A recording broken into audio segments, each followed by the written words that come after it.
In this episode, we'll cross the traditional boundaries that have separated physics and biology in the past to reveal the superhuman potential of what is now being recognized as an internal technology, and how we can use our inner technology to bypass, to hack the limits of what we believed was possible for us in the past. The language that we use in our everyday lives determines the way our brain connects the neurons, and in turn, the way that we think and even what we think about. I'm going to invite you to think about what I just said. This movie is suggesting somehow that the words that we use to communicate day in and day out, they're more than simply words, that they actually are directly linked to the neurons in our brain. Now, if you've ever thought about the power of just being able to speak, I'd like to share with you just how potent that ability is unto itself, and that will lead us into the power of the language itself. When we speak, when we say the words to convey what it is that we're thinking and feeling in our lives, what we're really doing is a series of steps that begins with one of the most intimate acts that we could ever imagine.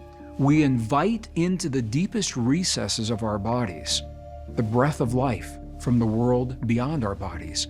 We breathe in what is called the sacred breath.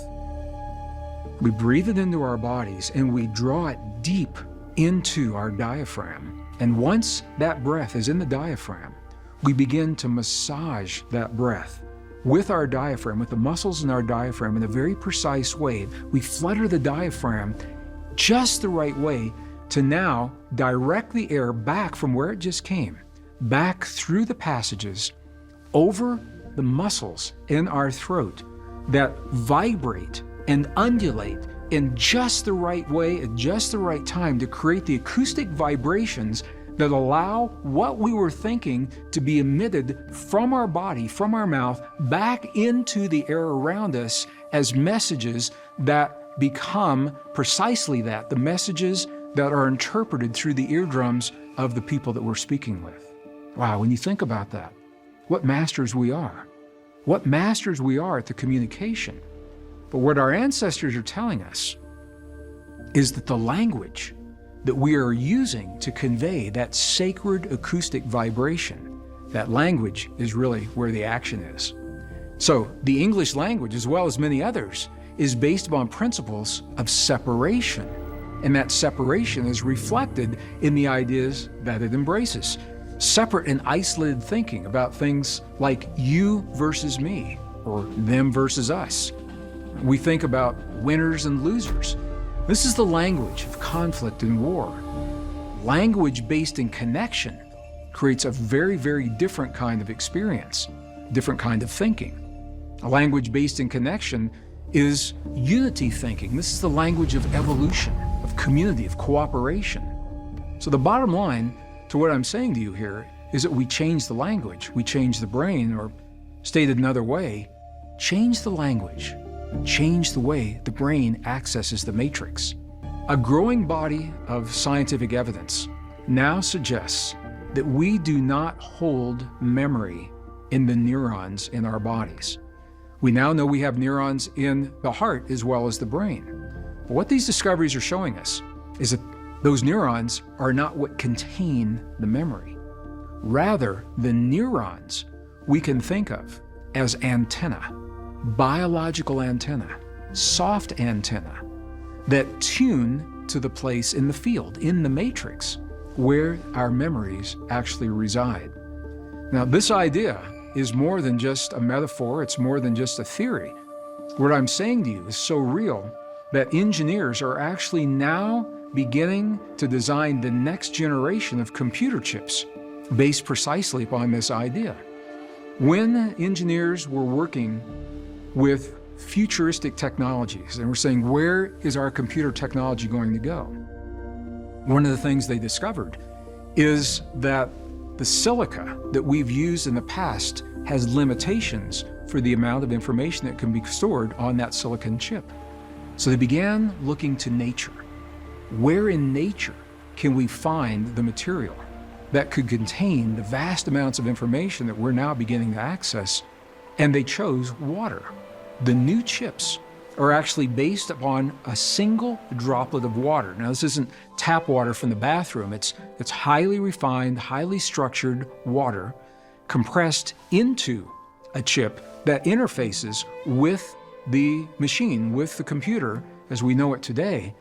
When the researchers began filling these chips with information, what happened was there was so much information that was being stored, they said this droplet of water cannot possibly store that amount of information.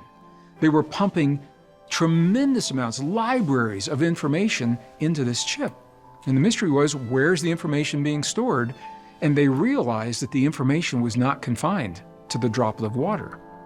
The information was being held in a field that is linked to that droplet of water. The information was actually being held in a field that extended beyond the machine itself. I know this is a very different way of thinking, but this is how we learn. This is how science arrives at the new understandings that lead us to deeper understandings, perhaps the deepest truths of our existence. So the information doesn't live in our brains, it doesn't live in our hearts, it doesn't live in our cells. The information is stored in the world around us. And because of that, the way we access that information plays a very, very powerful role in our lives. The act of you creating, the act of you reaching deep inside of your being, reaching deep to bring something new forward, the act of you striving to create and become something more in the next minute than you were 1 minute ago, that act is the biological trigger that is the impetus for your neurons to begin to wire in a way that will support what it is that you've chosen to create. So let me just give you an example of this. I'm a musician, I'm a guitar player. Have been all my life since I was 8 years old is when I began.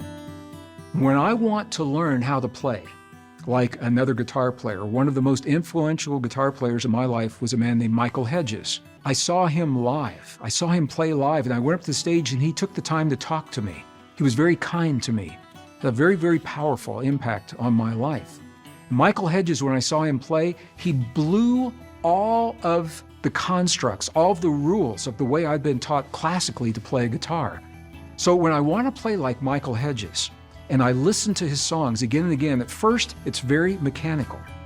But there's a point, and maybe you've had this experience, if you're trying to learn a language, French or Spanish, or you're trying to solve a mathematic problem, you're going through the motions, and all of a sudden one morning you wake up and you're speaking French, you're speaking Spanish, you're thinking the language of the mathematicians, you're thinking the language of Michael Hedges, and all of a sudden you know where those chord progressions work.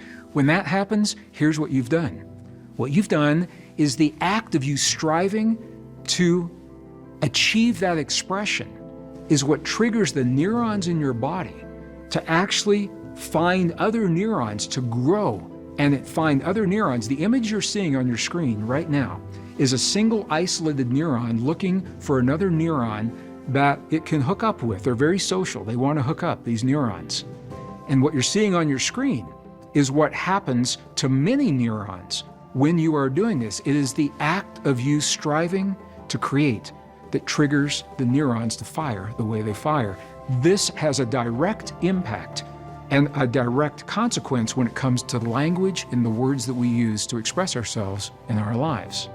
So one of the first scientific links to what I'm talking about here, the link between the language that we use and our biology, the way that our neurons fire, was made early in the 20th century by a linguist. His name was Benjamin Lee Whorf. And the ideas that Benjamin Whorf shared in the world of linguistics, in the world of science, they were radical for his time. And what he said is this. Number one, he said that the way that we speak actually influences the way that we think. But perhaps even more importantly, number two, he said the way that we speak influences what we think. That our thoughts, what we are capable of thinking, are actually linked to the way our neurons are being wired. One of the reasons that Whorf came to this conclusion was because of the work that he was doing with an indigenous people in North America, northern Arizona, the Hopi. And what he found was that the language of the Hopi, when that language was translated into English, what he found is that the Hopi have a very, very different way of thinking about us, about nature, about our relationship to the world, and specifically about time. So here we are back at time. Time is the program that allows us to live our lives as we do within the operating system of the divine matrix. What Worf found was that in the Hopi language, they see everything as alive, everything is connected, everything is present and now. From the Hopi perspective, there are only two realms of possibility. One is the realm of things that are manifesting in the present, and one is the realm of things that are already manifest. The Hopi do not think about time the way that we think about time. From their perspective, the manifest is everything that has already happened. It's everything that we can sense, everything that we can experience. It's what's already occurred in the world. From this perspective, the manifesting is what is unfolding in this moment and is actually called in the language the spirit of the breath. It includes whatever is unfolding in the moment now as well as what's possible in the future. Now, these may seem like insignificant changes that I'm talking about between the way that the Hopi think and the way we think, but they have very powerful implications.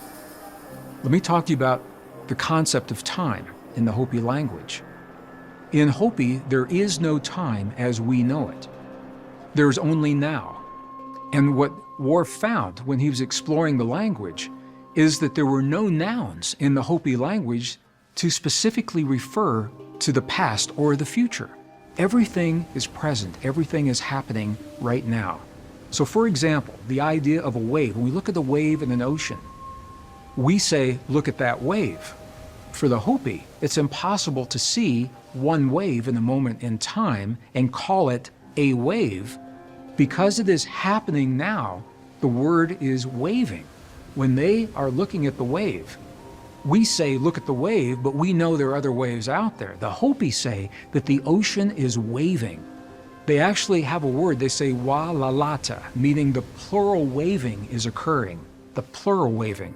So in a very real sense, their language is more accurate than ours, describing what the waves are doing, although it feels awkward to us because of the way we're wired to think.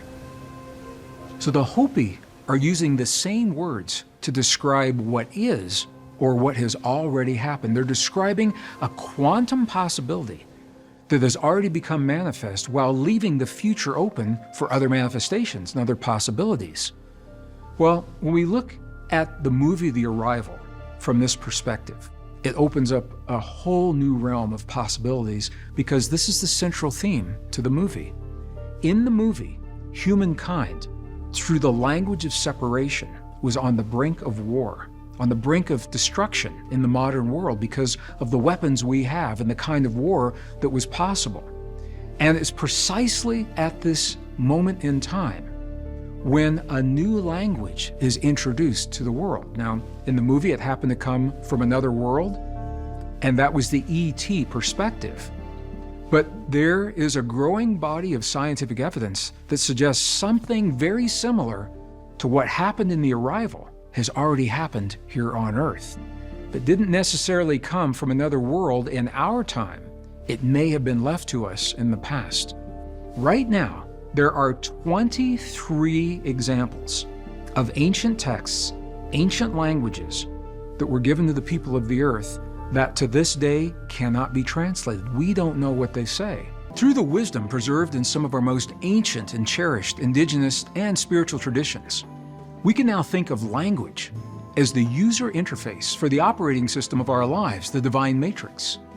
Well, in the next episode, we'll dive directly into the physics of the matrix itself to discover how to transform the hurtful creations in our lives into healthy outcomes of relationship and even healing.